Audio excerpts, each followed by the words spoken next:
lockjaw and not for you to tell other women how to get out of situations so they won't end up in the same situation that you were in once before. We got to see this thing. We got to see it. We got to see it. I see it. Pastor Kim sees it. And the people here that you will be connected with this week are seeing it. So see, this is what it's all about. I am my sister's keeper. I am my sister's keeper. I am my brother's keeper. Somebody is seeing it for me. Even some things that I can't see right now, other people are standing in the gap and they're seeing it for me. So with that being said, good morning, good morning, good morning to everyone who's on here this morning. I thank each and every one of you all for being on here, because you could have been on anybody else's channel, but you chose to be on mine. So again, I say good morning. I don't know why my numbers are going down, because when I get off this live, the numbers are never right. I don't know if I need to retake my app off and put it back on or what. But anyway, however, people will see this throughout the day. I want to talk to you all this morning about getting out of your own way.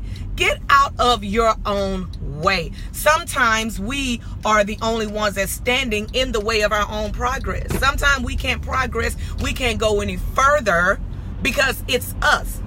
We are the one that's sitting on our own blessings. We are the one that's sitting on our own careers. We are the one that's sitting on our own selves. We can't move further because we don't want to be a risk taker. Good morning, Clarissa. We don't want to jump out there in the water. If you're going to do either one or two things, you're going to either sink or swim. And when I say sink, you're not going to sink to the point that you die. You're going to sink to the point to where you're going to come up for air. You're going to be able to come back up for air, but you're going to sink. And when you jump again, you'll redo it differently this time. This time you'll be able to float. You'll be able to float up until you can learn how to do it right the next time. Or you'll swim. And when you swim, that means, hey, that's not saying that you got it all together, but that's saying that you are going on in the name of what you believe in. And that you are believing in yourself, that you can fly. You believing in yourself, that you can rise above. You have to take risk in order to grow. Listen, in order to grow, you have to take risk. If you don't take risk, good morning, Compassion. If you don't take risk, how can you grow? You cannot grow until you take risk. And you can't be happy unless you grow. Let me tell you something. You have to take risk in everything in life that you do. We don't know this life. It wasn't given to us as a blueprint. It was given to us by trial and error. So as we go through life and as we go through trials, as we make errors, we are here to get them together, not to continue to do the same thing over and over and over again. Taking risk again, meaning that you will grow. When you grow, that means that what happens when you grow? What happens when we plant a seed? Come on, you plant a seed, you water it. Now, you can't plant anything and just leave it there not water it, because what's going to happen, you're going to leave it there, you're going to plant that seed, and you're going to leave it there, and your neighbor or somebody going to come by and say, you know what, somebody done planted this seed, and I see it needs some water. So they're going to start watering it. They're going to start nurturing your seed. Come on, somebody. And then by the time you come back down the next year or two, you're going to be like, wow, look how fast they've grown. Look how tall that has flourished. Why? Because you left it there. You abandoned your seed. You abandoned your baby. You left it there for abandonment, and somebody else had to come and rescue it. Come on. Somebody else had to come and water it. So what am I saying? If you are gifted, if God has given you some talents, stop starting things and not finishing them. Stop starting businesses and I didn't make any revenue this year, or I didn't make the money that I wanted this year, last year, whatever. Sometimes you have to be in business 5 or 10 years before you can see the turnaround in it. Come on. So you stop being so fast. And this is what God is working with me with right now as we speak. Patience. Sheree, you have to have patience. Patience. Have patience. This is something, because it's not that I want to see revenue flipped over. It's just that I just don't have a lot of time for fakeness. I just don't have a lot of time for people who are doing certain things in this life. I just don't. But God is dealing with me. Have patience. Everybody wasn't brought up like you, and not saying that I was brought up the right way. Everybody has their own path to where they're trying to get to. Your path may be differently. I may get to where I'm going on 59 straight. You may need to take back roads, but as long as we get there. And that's what God is dealing with me with. Have patience with people, Sheree. You can't just throw people to the dogs. You can't just give up on people. Now, let's be clear. I digress. I've learned how to do some things differently. Let's be clear on that. I don't just throw people to the dogs. I try and deal with you. But when it comes with all this nonsense, when you're wanting to change my mindset or my mind frame to something negative that I know should be something positive, that's when I step back. That's when I say, I can't be around this. I can't be, because the only thing it's doing is spoiling what God is trying to do in my life.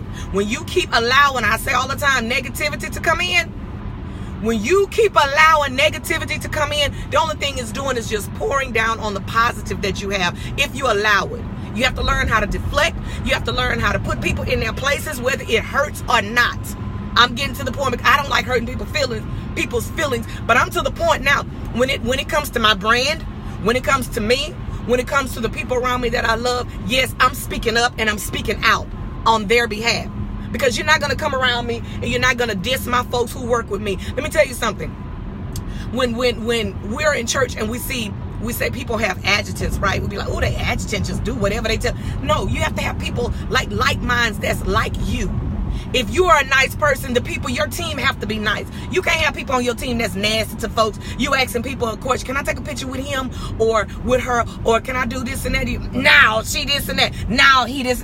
You don't be nasty to people. That is the quickest way these days for your brand to go down. I'm telling you, I ain't telling you what I heard. I'm telling you what I know. On this past Friday night, I had the honor, the opportunity to be with Bishop Ivy Hilliard and my beautiful friend, Dr. Irisha Hilliard, as she was installed senior pastor at her dad's church. And when I tell you, and that wasn't the first time I've been there, but it was the first time that I had been there in that honor, VIP and everything. And if I tell you it was second to none, it was second to none. Her parents are the most beautifulest people. Her team are the most beautifulest, nicest people. And like I said, it's not the first time I met them because they are partnered in with our toy drive. So I get a chance to talk to them and I talk to Arisha on the base all the time. But it's not one time that I can text or call her and she don't have time for me. Not one time she could ever say, oh girl, let me call you back. Not one time she can say, I'm on the flight. She don't do that. If she says she's gonna call you back, she's gonna call you back. If she says she's gonna text you back, she's gonna text you back. And what am I saying? You have to be connected. You have to be connected to people who are like you. Be connected to nice people. Be connected to respectful people. Stop being connected to all these hellions. Come on. If you don't grow, you won't be happy. And most of the time, people that got hell in them and that's bitter, they ain't growing. They're comfortable where they are. They're comfortable in their comfort zone. When you are comfortable, that means that you're mediocre. That means you're average. That means you're not trying to better yourself. And it's okay. It's okay if that's what you're doing. It's okay. But don't try and get other people to get on that negative bandwagon that you're on. Don't do that. And those of you that's getting on a negative bandwagon and you know better, God is going to hold you responsible. And I'm going to say it again. Those of you who know better, but you hop on the negative bandwagon and you talk about folks behind their back and you stabbing people in their back and you doing all of this stuff, God is going to hold you responsible because you know the truth. Get out of your comfort zone. Don't be average. I'm not saying go out there and make all the millions of dollars, this and that. When I say get out of your comfort zone, do something different. Stop complaining all the time. I hear people say, I don't have no money, this and that. I don't have no. You can do better. We can all do better. I'm 48 years old and I'm back in school. I'll be 49 in a few months. People tell me, girl, why you go get back in school? You're never too old. You're never too old to want to better yourself. Maybe some people want to have a career change. Think about that. Or maybe some people messed up like I did when I was younger, chasing a pair of pants around that didn't mean me no good. And now I'm settled. Now my mind is free from all that mess that I was going through. Now I can focus more. So now I'm going back. And here's another thing.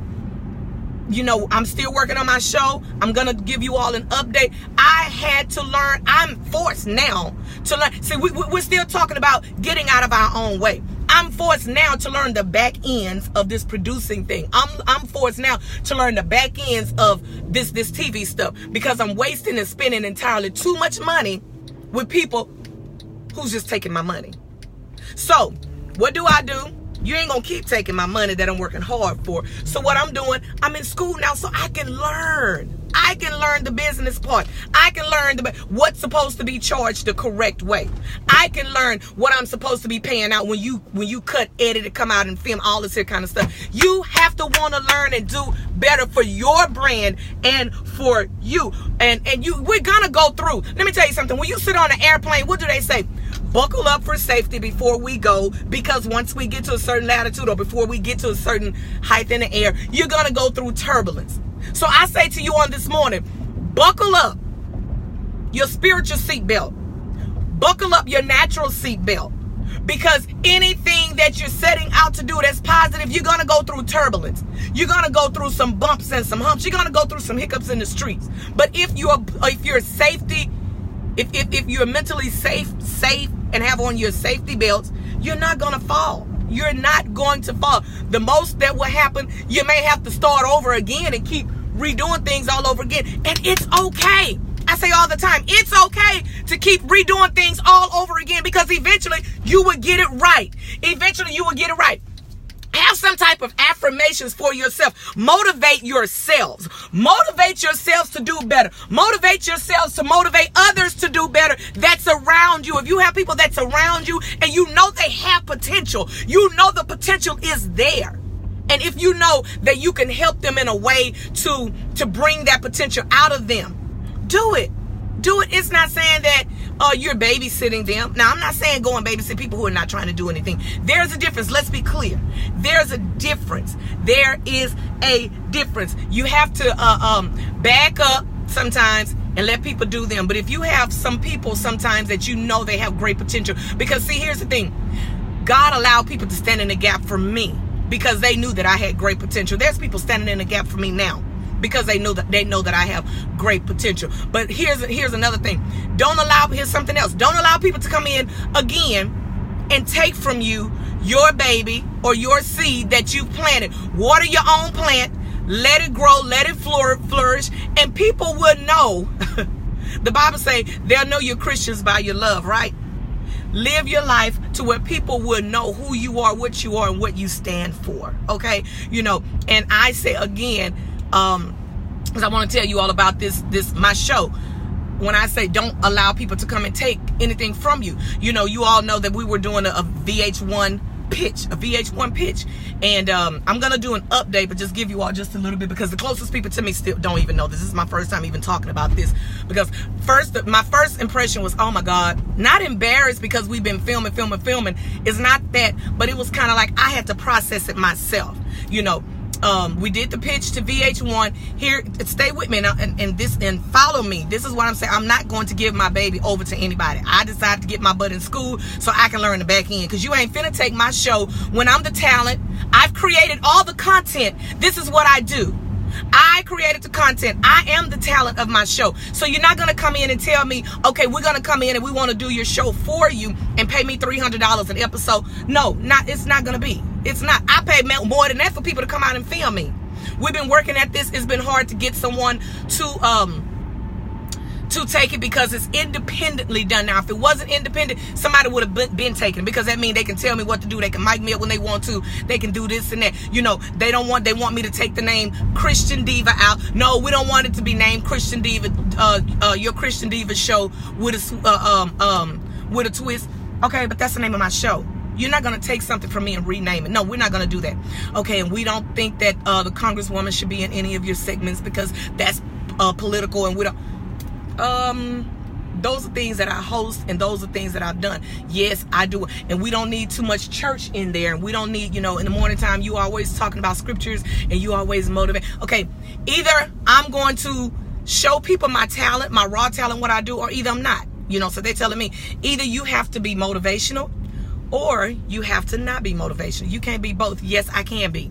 Because in the morning time, this is what I do. I have my affirmations up, and my affirmations is what helped me along the way, so I can be positive throughout the day. So, no, they don't want me to show how to be positive. They want me to just do all this cussing and be negative, and that's not me. So we're not going to do that, VH1. We're not going to do that. So what I decided to do, go back to school so you can learn the back ends of this. Paying me $300 a pop to run my show once a week, and I don't even think it was going to be once a week, because I think they were going to add on to it.